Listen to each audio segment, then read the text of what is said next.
Bapak Ahmad Tarmizi, SEMM, selaku dosen mata kuliah Ekonomi Mikro. Perkenalkan, nama saya Siti Kamalasari. Saya perwakilan dari kelompok 5 ingin mempresentasikan hasil tugas kami, yaitu tentang elastisitas dan keseimbangan. Dan ini dari kelompok saya. Yang pertama ada Muhammad Rizky Amarullah sebagai ketua kelompok. Yang kedua ada Carlos Dani sebagai anggota.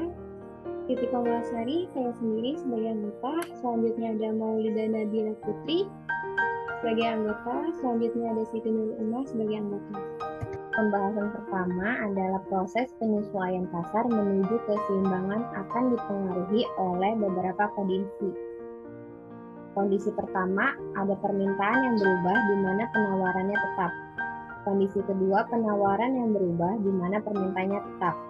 Kondisi ketiga, permintaan dan penawaran yang berubah secara simultan. Selanjutnya ada keseimbangan pasar.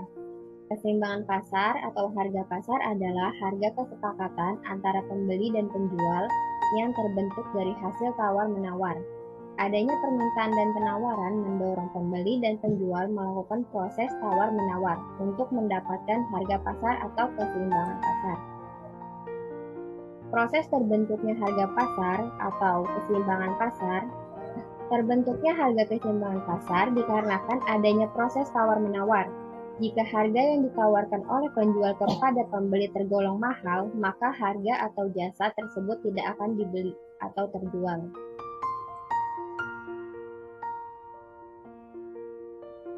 Faktor yang mempengaruhi keseimbangan pasar.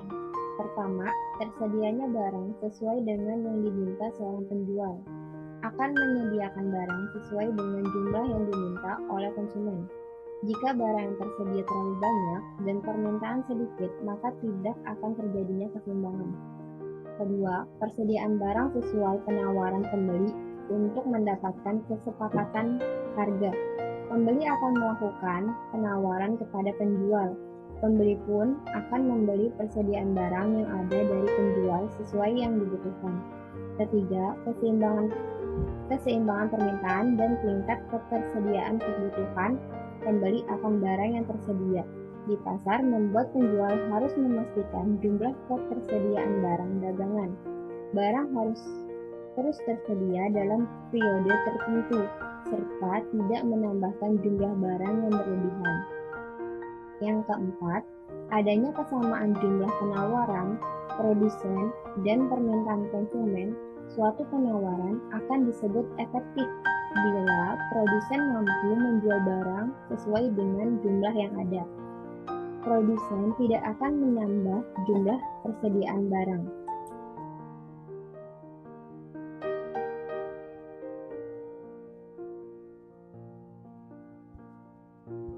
Selanjutnya, bagaimana terjadinya proses keseimbangan pasar? Proses terjadinya keseimbangan pasar berawal dari adanya proses interaksi antara penjual dengan pembeli yang dilakukan secara wajar. Dalam gambar di samping menunjukkan proses tawar-menawar antara pembeli dan penjual.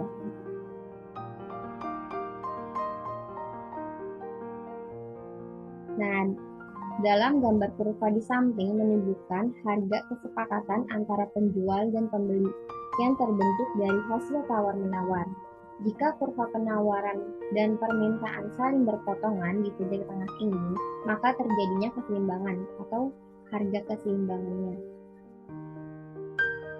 Dengan catatan, harga ini dapat bergeser atau berubah sewaktu-waktu karena dipengaruhi oleh jumlah permintaan serta penawaran. Selanjutnya, istilah-istilah dalam proses keseimbangan pasar. Yang pertama ada istilah surplus atau keadaan di mana terjadinya kelebihan penawaran. Yang kedua ada istilah shortage, yaitu keadaan di mana terjadinya kelebihan permintaan. Dalam prinsip Tetris yaitu harga merupakan satu-satunya faktor yang menentukan permintaan dari pembeli, penawar, dari penjual.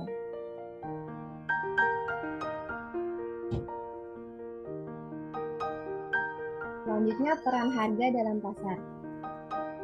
Peran harga dalam pasar, 1. Menunjukkan perubahan kebutuhan masyarakat. 2. Membantu menentukan penawaran. 3. Menggerakkan pengusaha untuk berkreasi terhadap perubahan. Fungsi harga dalam pasar, menentukan jenis barang yang akan diproduksi, menentukan pembagian hasil produksi di antara konsumen, menentukan teknologi yang akan digunakan dalam proses produksi. Cara menghitung keseimbangan pasar. 1. Menggunakan tabel. Untuk mencari keseimbangan harga dan jumlah, diperlukan tabel yang berisi P. P itu harga, QD sama dengan jumlah yang diminta, QS sama dengan jumlah yang ditawarkan. Seperti tabel pada judul ini, tabel permintaan dan penawaran besok. P itu harga, QD itu permintaan, QS itu penawaran, dan sifat interaksi. Dari tabel di atas dapat terlihat pada harga berapa jumlah yang diminta, QD, sama dengan jumlah yang ditawarkan atau QS, sehingga dapat menentukan keseimbangan harga, yaitu 16.000, di mana QD-nya itu 160 dan QS-nya itu 160.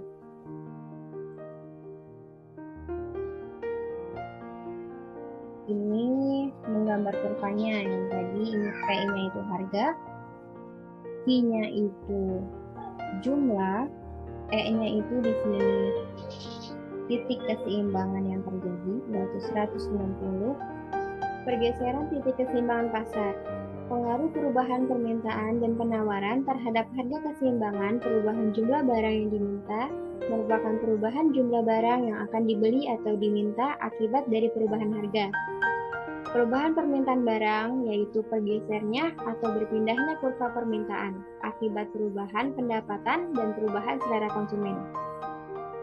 Perubahan kurva penawaran merupakan bergesernya kurva penawaran, baik yang disebabkan kemajuan teknologi maupun penggunaan bahan-bahan untuk berproduksi atau faktor input. Harga keseimbangan akan berubah jika permintaan atau penawarannya berubah.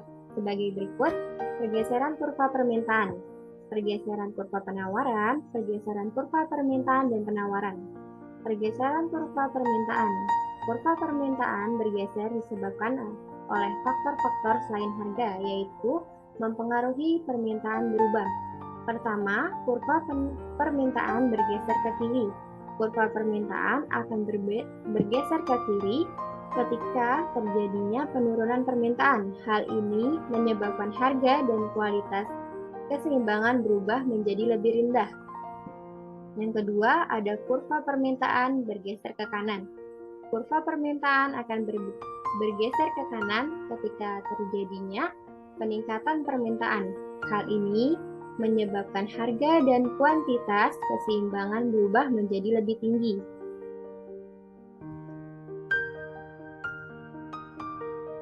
Pergeseran kurva penawaran.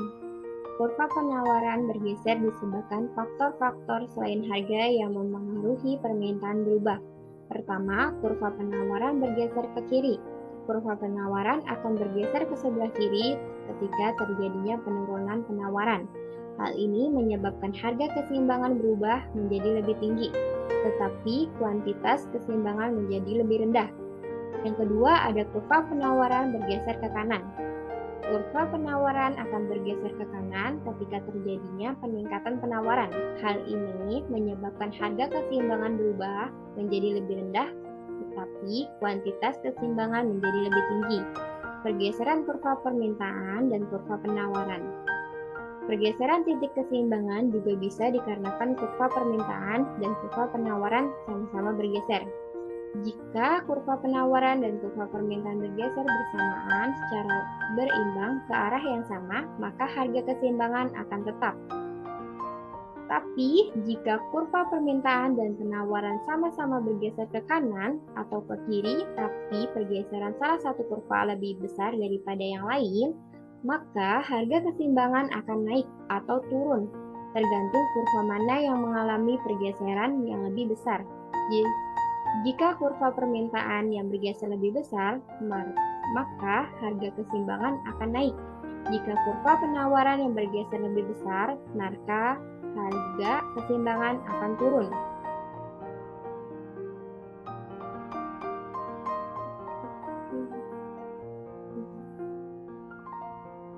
Selanjutnya ada elastisitas. Elastisitas adalah kepekaan atau angka yang menunjukkan perubahan harga barang terhadap perubahan jumlah barang atau pengaruh perubahan harga terhadap jumlah barang yang diminta dan jumlah barang yang ditawarkan. Jenis-jenis elastisitas terbagi menjadi dua, yaitu elastisitas permintaan dan elastisitas penawaran. Masing-masing jenis elastisitas memiliki jenis koefisien harga yang berbeda. Yang pertama, ada jenis-jenis elastisitas permintaan. Ada 5 jenis koefisien elastisitas harga pada permintaan. Yang pertama ada elastis. Elastis adalah jika presentase perubahan jumlah barang yang diminta lebih besar daripada presentase perubahan harga, atau jika nilai koefisien lebih dari 1. Biasanya terdapat pada barang-barang yang memiliki tingkat substitusi banyak seperti pada barang elektronik, televisi, dan telepon seluler. Yang kedua ada inelastis. Inelastis adalah jika presentase perubahan jumlah barang yang dimiliki atau yang diminta lebih kecil daripada presentase perubahan harganya, nilai koefisiennya kurang dari 1. Biasanya terdapat pada barang yang tidak memiliki banyak substitusi, misalnya garam. Yang ketiga ada elastis uniter. Elastis uniter adalah jika presentase perubahan jumlah barang yang diminta sama dengan presentase perubahan harganya, nilai koefisiennya sama dengan 1. Terdapat pada sebagian barang elektronik, misalnya VCD player dan DVD player. Yang keempat ada elastis sempurna. Elastis sempurna adalah harga tidak berubah tetapi jumlah yang diminta berubah, contohnya harga garam dan harga bensin. Yang kelima ada inelastis sempurna. Inelastis sempurna adalah berapapun perubahan harga yang terjadi tidak akan berpengaruh terhadap jumlah barang dan jasa yang diminta, contohnya harga beras. Jenis-jenis elastisitas penawaran sama seperti permintaan. Terdapat 5 jenis koefisien elastis harga pada penawaran. Yang pertama ada elastis. Jika presentase perubahan jumlah barang yang ditawarkan lebih besar daripada presentase perubahan harga, atau jika nilai koefisien lebih dari 1. Yang kedua ada inelastis. Jika presentase perubahan jumlah barang yang ditawarkan lebih kecil daripada presentase perubahan harga atau nilai koefisien kurang dari 1. Yang ketiga ada elastis uniter. Jika presentase perubahan jumlah barang yang ditawarkan sama dengan presentase perubahan harganya, nilai koefisien sama dengan 1. Yang keempat ada elastis sempurna. Jika harga tidak berubah sedangkan jumlah yang ditawarkan berubah. Yang kelima ada inelastis sempurna. Jika perubahan harga tidak mampu mengubah jumlah yang ditawarkan. Dan terima kasih. Sekian dari presentasi kelompok kami tentang elastisitas dan keseimbangan. Kurang lebihnya kami mohon maaf. Wassalamualaikum warahmatullahi wabarakatuh. Semangat!